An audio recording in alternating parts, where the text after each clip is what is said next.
Знаете ли каква е разликата между политик и държавник? Разликата е същата, както в личния живот, в една връзка, като човек, който е обичал и човек, който е бил във връзката в името на някакви облаги или в името на някаква цел. Когато се разпадни, когато се разделят тия хора, то с който е обичал казва: да, не се получи, но желая на моя партньор да намери някой, който да го обича повече и му желая щастие. И колкото и да го боли, той просто се отдръпва назад, изживява си болката или не се изживява, но той действително желае щастие и той действително знае, че това е правилно за неговия партньор. Същата работа е в политиката.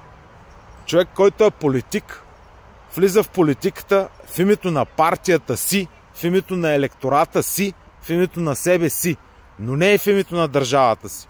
И той прави само дела и действия, които ще облагодетелстват него, електората и партията. Т.е. увеличение на електората и увеличение на партията. И вие това го виждате в цялото Народно събрание. В нашето Народно събрание няма нито една партия, която да разсъждава като държавник. Говоря като обществено тяло. Да не говорим за лидерите им. Няма нито един, който да мисли като държавник. Всички мислят като партийци. Защото ако мислиха като държавници, всички ние знаем какво трябва да стане. Първо, трябва да има задължително гласуване. И второ, трябва да има образователен ценз. Защото не може човек, който няма основно образование, да определя бъдещето на държавата. Освен това, всеки един, който не е малко от малко така мързелив, може да получи основно образование. Дори да е имал тежък живот, последствие може да се яви на задочно. Даже дет се вика, не е нужно да се явява никъде. То е нормално, че един 40 годишен мъж, ако отиде да взема основно образование, ще му бутнат ненормално и ще му дадат изпити дори без да знае. Само от уважение към възрастта му. Ето ви ги простичките неща, но нито един политик не ги прави, защото това ще ликвидира зависимости. И етнически, и финансови зависимости, и всякакви зависимости. Да не говорим, че трябва да има задължително видеонаблюдение. Другия въпрос е, като им погледнем платформите. Абсолютно всички партии, без изключение. Тези там, ГЕРБ, ПП и последния да затворя вратата, няма да ги коментирам. Аз тях не ги броя за живи, камо ли за партии. Но да вземем и другите партии. Възраждане, Меч, Величие, разни други имаше малки. Навсякъде е заложено някакъв си европейски път, работа с европейски фондове. Ето, Величие щяло да работи с европейски фондове, което си поражда зависимост в фискалната си политика. Възраждане, същата история при Меч, също при кой ли не. Тоест, всички тези партии не разсъждават като държавници, те разсъждават като политици. Защо? Защото в момента, ако някой излезе и каже, че не желае да бъде член на Европейския съюз и не желае да работи с Европа, той ще загуби страшно много електорат, балансиран електорат, умерен електорат. Те с това не го казват това нещо. Второ, ако проискат да има масово гласуване, задължително гласуване и образователен ценз, също така тяхният резултат може да падне под 4%, което също ни им е изгодно. Не на последно място, вие знаете, че ние загубихме и военен суверенитет. Оперативният контрол на България е даден на НАТО. Нито една от така наречените патриотични партии не вкарва закон да се прегласува това нещо. За да може оперативният контрол да излезе от НАТО. Аз говоря за контрола на войската на българска територия, не извън България. На българска територия. Нито една партия. Нито една партия не поставя някои належащи въпроси. Да речем на референдум или да излезе и да протестира и да каже: ето сега дълга на Европа е над 90%. Ето сега има квоти за мигранти. Ето има това, има това. Ние не ги искаме тия неща. Тоест, партиите винаги, включително и тия, които са в парламента, взимат решения и говорят това, което иска да чуе електората им и което е удобно за тях. Но не което е добре за държавата, защото нещата, които са добре за държавата, могат да ги лишат от електорат. Те просто, ако започнат да казват тия неудобни истини и да искат това нещо, могат да загубят електорат.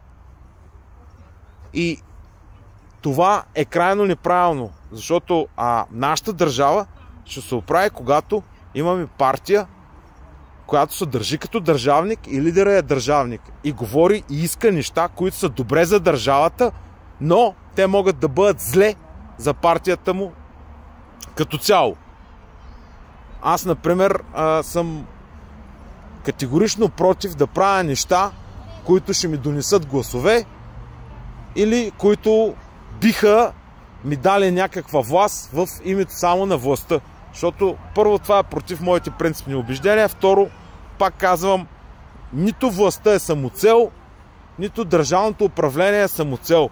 Един човек, който може да се реализира в живота, който има достатъчно сили, средства и знания и умения, той не влиза в политиката с цел да се реализира. Той влиза в политиката с цел да си даде своето мнение и да покаже своите умения как се управлява държава.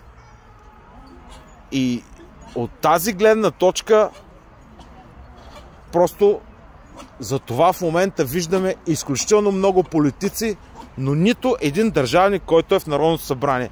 Само че аз искам да засегна една друга тема. Защо в Народното събрание няма държавници, а има политици? И защо е пълно с такива партии, които се занимават само с себе си и с някакви идиотски скандали и конфликти, но никой не се занимава с държавата, с това каква да бъде държавата, защото вие видяли ли сте някоя партия да излезе и да ви разкаже какво ще бъде след 20 години в България? Дори да приемем, че всичко в момента ни е окей, коя партия ви е показала програма, какво ще се случи, ако продължим по същия път след 20 години? Аз знам какво ще се случи. Тук ще са насели с неоварвари, ние ще сме поели дълговата тежест на Евросъюза, полуразпада на държавата ще продължи, младото поколение отдавна ще е избягало на запад. А другото поколение, което е останало тук, изобщо няма да му се жени, всички семейни ценности ще са в канала и така нататък. Всички ние знаем. Но нито една партия това не го е казала. Значи това не е верният път. Но защо тези партии са в парламента? Ами защото те са огледало на нашето общество. Защото нашето общество се упростачва с жестоки темпове. Простотията е навсякъде около нас, ама тя е вопиюща. И ако влезете в женските форуми, ще прочетете, то вече няма мъже. Ако влезете в мъжките форуми, ще прочетете, те всички станали курви, за нищо не стават и няма и жени. Фактът е неоспорим, че нашето общество е тежко болно. И то тежко болно, като се започне от най-ниско ниво и се стигне до най-високо ниво. И вие какво очаквате? Партиите са огледало на обществото. Докато обществото продължава да се опростачва, докато българина се си мисли, че някой някъде от някъде си, видиш ли, ще дойде да го спаси и ще дойде някаква партия и вау, като с магическа пръчка ще го спаси, това ще продължи да се случва. Първо трябва да променим себе си, второ трябва да разберем, че трябва да започнем нещо да правим, да работим, да си променим психика, съзнание, да бъдем съзнателни, да гласуваме. Защото не Путин е виновен, че нашите деца дишат балони, нали? Той не ги кара да ходят по челготеки да дишат балони, Путин. Също така, нито Байден, нито Тръмп карат младото поколение да отсъства от училище и да стои се занимава с тъпоти по цял ден. Аз не съм чул такова нещо да е казал Байден или Тръмп, например. Или пък от друга страна, това, че някой го мързи да бачка, също не съм чул Байден или Тръмп да го е накарал да спре да работи, да се грижи за семейството си, да се грижи за себе си, да излее от зоната си на комфорт. И Путин не го е накарал. Ами тогава чия е вината? Чия е вината за тази скрап, дето е в парламента? Вината е на всички нас. Също така е вината на всички нас, че нямаме държавници. Защото просто обществото е болно, а лечението тръгва от главата. И няма партия, няма магическа пръчица, която да излекува това цялото нещо, докато ние просто не се трогнем и докато това цялото упростачване не спре. Разберете го веднъж за винаги. Излишни са всякакви видови партийни програми, обещания, митинги, скачания, ура, патриотизъм и тупани по гърдите. Тотално излишно е това цялото нещо. Просто трябва да се стои тихичко, да се работи, се излеем от зоната на комфорта и да се променим мисленето. И ние сме си виновни, не някой друг. Благодаря ви.